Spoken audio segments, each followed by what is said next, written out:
Hi, everyone, and welcome to Unraveled Radio. I'm your host, Charnel Greer, and today I have a special guest joining us. A little background before we dive. I've recently started self publishing books on my own, and today's guest is S.K. Weathers. We met in a Facebook group for self published authors, and it's been amazing connecting with others who share this journey. And I'm thrilled to bring you to join us with this. S.K. Weathers is the author of the book. Uh, it's Heart Saga, Book One, Kingdom of Cinders. Sweet. And it's a fantasy set in a dystopian world where art has been outlawed and the survival is that ultimate challenge. So I'll let her tell you a bit about herself and the book, and we'll go from there. Okay, well, thank you for having me, Charnel. It's nice. It was so nice to make the connection with you. Um, the book is an epic fantasy, um, on the grimdark side, multi POV. I've been jokingly saying that it's a found family fork the patriarchy book. Um, because I don't want to be kicked off of any social media platforms for just saying it. But it's also the tagline for the series, and I like to kind of point this out, is that everybody, as it turns out, everybody should have listened to the old women. Okay. That kind of kicks off what it's all about. And what inspired this story? Well, the central main character is a young woman named Velo, and she starts out the story in a state of indentured servitude, locked in forced labor in the cellars of this horrible, grimy city called Liedber. And I think what inspired Velo was the same thing that brought me to writing fantasy. I had been a literary writer for years and years, publishing short stories in various journals. And like a lot of people, the pandemic hit. Okay. And nothing that I did before worked, you know? Like everything needed to change. And I went back to my roots. I was a weird kid who felt locked in and trapped in my my very restrictive upbringing in a very weird little town and, in the 1970s. And so I think that's where Velo comes from. Elo's journeys feels deeply personal to you, yet universal. Did did you fully form her character, or did she evolve as you wrote the book? Oh, she definitely evolved. I think all of my characters, my world, everything evolved. I started out with this very simple, clean, archetypally pure outline. And as I noted, middle of the pandemic, our panic was kind of evolving as that went along. And I think that digging down into that world and those characters kind of kept me sane. And you can see on the walls behind me, this is my very fancy filing system Yes. and sort of a catalog of the evolution of my characters in my story. Wow. That is wonderful. Sorry about that. So, one of the standout elements in your book is the dire. Am I saying that right? Absolutely, yeah. They're the mysterious and almost mythical. Can you share a little bit more about who or what they are without giving away too much? Sure. Um, I was raised on The Lord of the Rings, like most people, and books by a fantasy author named C.J. Cherry. Um, love her work, by the way. If you haven't read it, read it. Um, and I was always in love with the Sylvan, Elven races, the long-lived, long-haired, beautiful, mysterious, magical people. Um, you know, Yes. everything that wasn't part of reality. And So I wanted a taste of that in my story, but I wanted it to be a little maybe less idyllic, but still quite grand. Or it thinks it is. I don't know. You know. So the Dire are my sort of homage to the Sylvan characters in classical fantasy. Okay, wonderful. I love how your book balances personal stakes with epic world altering conflicts. How do you approach that balance in your writing? Oh, I don't. There's no balance.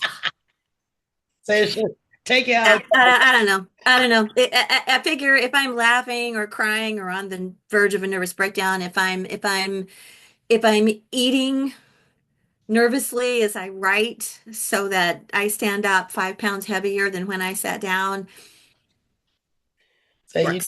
you did a good thing. Yeah. Well, your world building is incredibly immersive. Like it's how did you go about creating the city of Leober and its oppressive environment? Well, without naming any specific places, I did grow up in places. I got you. And in fact, Leadbur is a hog city.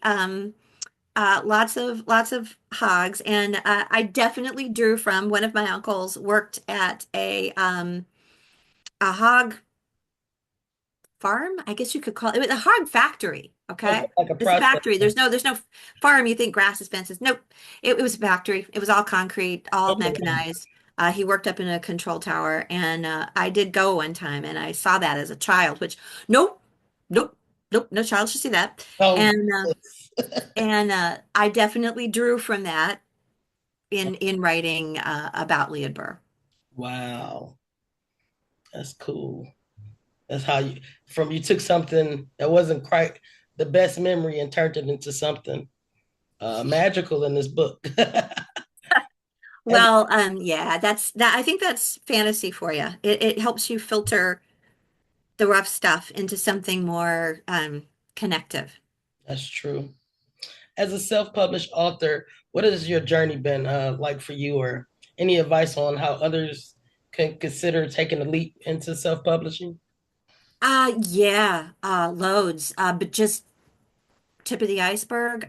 Work on building some relationships with other authors before you start trying to do anything.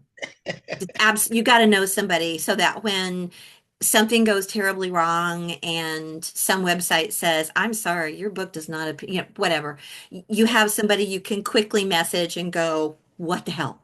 I mean, you just got to have that kind of support. You do. Yes, that's wonderful.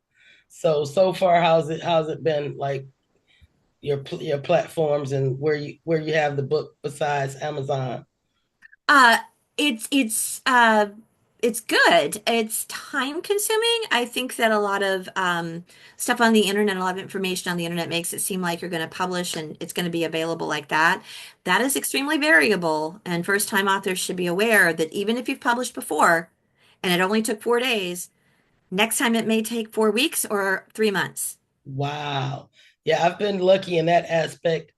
I transitioned over to doing ebooks most recently because most of my stuff is just like informational. Mhm. So those are up in 24 hours. Yeah, yeah, yeah. E-platforms are much friendlier. Yes, how many pages is your book? Book one is 442. And how many books are there in total? Uh, well, I'm planning a 5 book series, so a pentology, but I am, because I'm a complete masochist, toying with the idea of novellas in between. Oh wow. Hmm. Your brain's on fire, huh? Yeah, I found my place. So So how many do you have out so far? just this first Just one, the but book first two one. is completed. It Okay. is in the process of being edited, and book three has begun. Oh So wow. it won't be long. That's good. Have you done any type of like in-person book sales or signings or anything like that? I have not yet, but I mean, my book came out in December. Oh, Um, And I'm just going to be honest, a complete hopeless introvert. So, meeting you was a huge leap forward for me. I'm so glad that we did meet. I had a couple more questions about Learberg. It's a reflection of a world where greed and apathy have gone unchecked, and I wanted to know, feel the oppressive, inescapable, almost like the character itself. A lot of inspiration came from, um, you told me, from your uncle's thing, but any other influences on that city or? Yeah, this is a terrible thing for a former teacher to say, but I think that one of the things that helped me when I was in a classroom was understanding how absolutely dreadful school is for a creative kid. Okay, yeah, that's true. You do feel like you're locked in a cellar, um, in the midst of a bunch of people who seem to think something is important, but no matter how hard you try, you just can't quite grasp what it is they're going on about. Yeah. It just all seemed nonsensical and as a little kid, quite. Oh, I don't want to misuse the word, but when you're little, and I just thought all adults were just so wicked. They were just wicked. Like, what are they on about? What are they doing? Taking the fun out of everything. Oh my gosh. Oh my gosh. It was torture. And while that sounds really melodramatic now, um, to a kid, it's completely real. So it wasn't hard to draw from those experiences and translate them into something. Plus, I mean, oh golly, look around. One, Greed and apathy. yes. One thing I admire is how Kingdom of Cinders explores themes of creativity and resilience. Um, why do you think these themes resonate so much today? Oh, we are in a time when creativity is being devalued, and even villainized, you know. Um, the idea that artists should upload their books for free, and that writers should upload their books for free, and artists should make things available on the internet to be scraped by AI. That's just inevitable. That's what you get. The idea that AI is going to start doing all the creative work that people Used to, thrive in the yes, doing of. Yeah, no. So that's where that comes from. that's wonderful.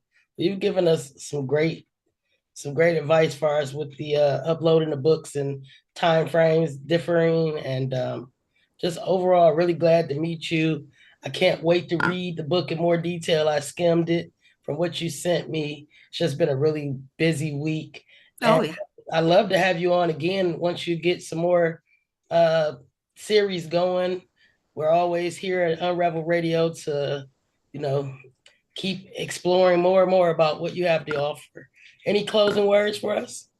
I would love to come back, Charnel. I'm a fan. Thank you so much, SK. It's been an absolute pleasure. And that's a wrap for today's Unraveled Radio. Be sure to check out SK Weather's book. Trust me, it's a must read. Until next time, keep creating and unraveling the stories that matter to you. Peace and love.